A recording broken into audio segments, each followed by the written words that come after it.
नमस्कार, विंध्या टाइम्स के साथ मैं श्रेया। पुलवामा हमले के बाद से सोशल मीडिया पर देश विरोधी मैसेज भेजने का दौर जारी है।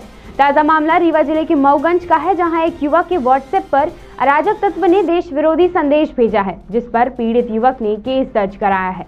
रीवा जिले के मऊगंज निवासी प्रियेश कुमार पांडे के व्हाट्सएप नंबर पर अज्ञात नंबर से पाकिस्तान समर्थित संदेश भेजने का मामला सामने आया है, जिस पर युवक ने अज्ञात आरोपियों के खिलाफ मऊगंज थाने में केस दर्ज कराया है। जानकारी के मुताबिक युवक के व्हाट्सएप नंबर पर अज्ञात युवक ने भारत के खिलाफ आपत्तिजनक वीडियो और गालियों से भरा ऑडियो टेप संदेश प्रियेश के मोबाइल पर भेजा, जिससे आहत प्रियेश ने स्थानीय थाने में केस दर्ज कराया है।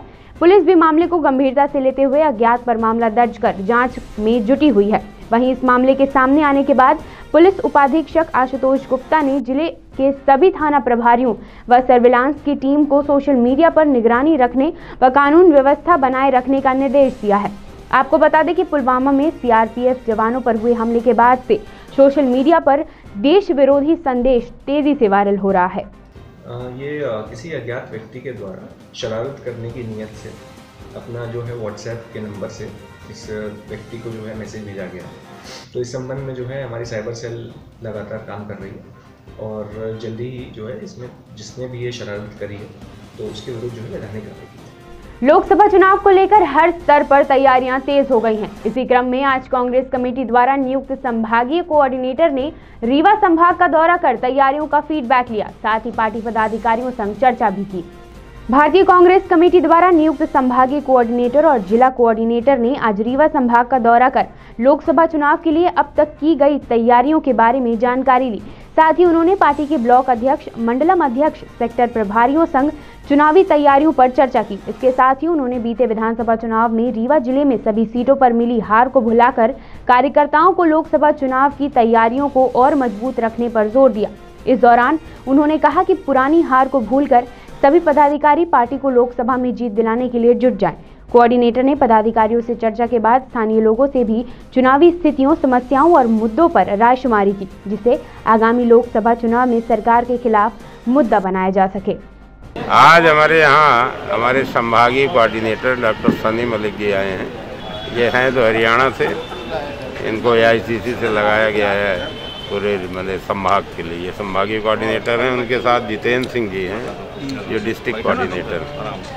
ये लोग रायशुमारी, ब्लॉक अध्यक्ष, मंडल अध्यक्ष और कांग्रेस के प्रमुख नेताओं से लोकसभा जीतने, कैसे जीता जाए, संगठन को और मजबूत किया जाए, कैसे गति दी जाए, पोलिंग स्तर पर सेक्टर सब मतदान केंद्रों में जो हमारे VLA हैं उनके लिए एक बार पहले बने थे, उनके पुनरीक्षण के लोकसभा के बाद हो सकता है कुछ लोग इधर उधर हुए हों, 2-4%, 5% लोग, तो फिर से नए सिरे से पोलिंग स्तर से लेके ब्लॉक स्तर तक, जिला स्तर तक उसके लिए ये लोग तैयारी करने आए हैं। उसी के संबंध में सब हमारे सम्मानीय ब्लॉक अध्यक्षों से, मंडल अध्यक्षों से और जो भी हमारे कांग्रेस के प्रमुख लोग हैं उनसे वो चर्चा कर रहे हैं, एक एक करके 1 to 1 मिल रहे हैं। मध्य प्रदेश में नई सरकार बनने के बाद मुख्यमंत्री कमलनाथ को सबसे ज्यादा चिंता वचन पत्र पूरा करने की है, लेकिन साथ ही प्रदेश उद्योग और युवाओं को रोजगार की है।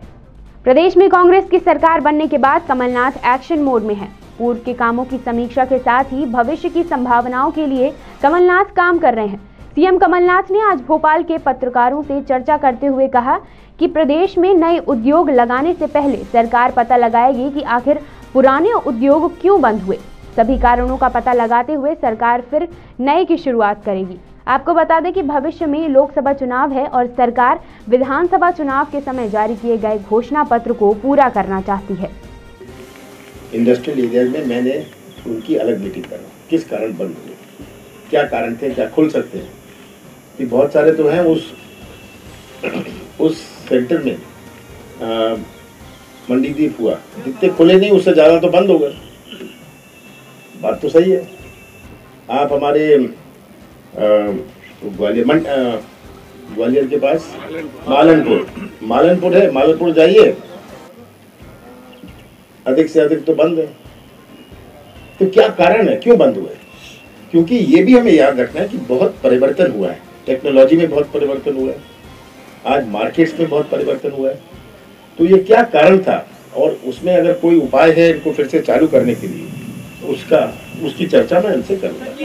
संत शिरोमणि रविदास जी की जयंती रीवा जिले में बड़े ही धूमधाम व हर्षोल्लास के साथ मनाई गई। इस मौके पर शहर सहित जिले भर में कार्यक्रम आयोजित किए गए, जिसमें संत शिरोमणि को याद करते हुए उनके आदर्शों व कार्यों को याद किया गया।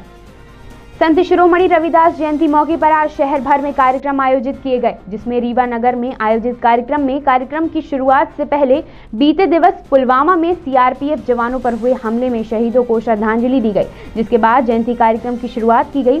कार्यक्रम में संत शिरोमणि के अनुयायियों ने रविदास जी को याद करते हुए उनके कार्यों को याद किया, साथ ही उनके आदर्शों को आत्मसात करने का वचन लिया। इस मौके पर रविदास जी को श्रद्धांजलि अर्पित की गई।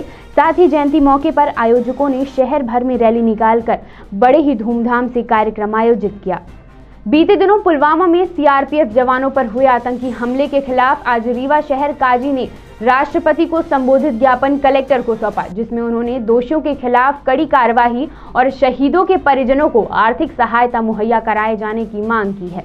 14 फरवरी को कश्मीर के पुलवामा में सीआरपीएफ जवानों के काफिले पर हुए आतंकी हमले के बाद से आतंकवाद के खात्मे को लेकर आंदोलन तेज है। इसी तारतम्य में आज रीवा शहर काजी मोहम्मद मुबारक अजहरी के नेतृत्व में मुस्लिम संगठन ने राष्ट्रपति के नाम का ज्ञापन कलेक्टर को सौंपा।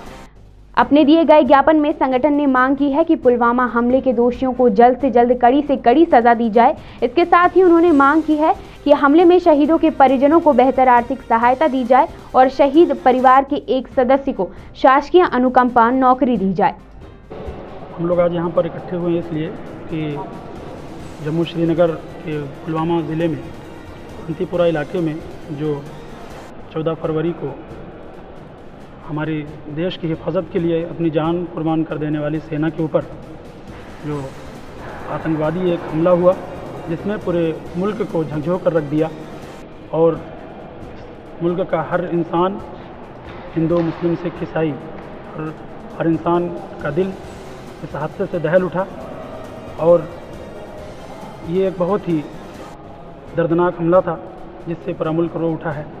हम आज ज्ञापन देने आए थे इसलिए कि पूरा मुस्लिम समाज, जिस तरह हिंदुस्तान का मुसलमान हर इंसान इस हमले की पुरजोर मजम्मत करता है और आतंकवाद के ख़िलाफ़ अपने मुल्क के साथ, हुकूमत के साथ हम कंधे से कंधा मिलाकर खड़े हैं और इस बात का मुतालबा करते हैं कि आतंकवाद के ख़िलाफ़ सख्ती के साथ उनसे लड़ा जाए और उनको ख़त्म किया जाए और उसमें जैसे भी बड़े से बड़ा कदम हो सके उसको उठाया जाए। इस्लाम जो एक अमन, सुकून और भाईचारे का मज़हब है कि जिसमें अल्लाह तबारक व तआला ने खुद अपने मुक़द्दस कलाम में फरमाया है, मन क़तल नफ्सम बिग़ैर नफ्सिन फ़कअन्नमा क़तल अन्नास जमीआ, कि जिसने नाहक किसी जान का कत्ल किया वो ऐसे ही है जैसे कि उसने पूरी इंसानियत का कत्ल किया।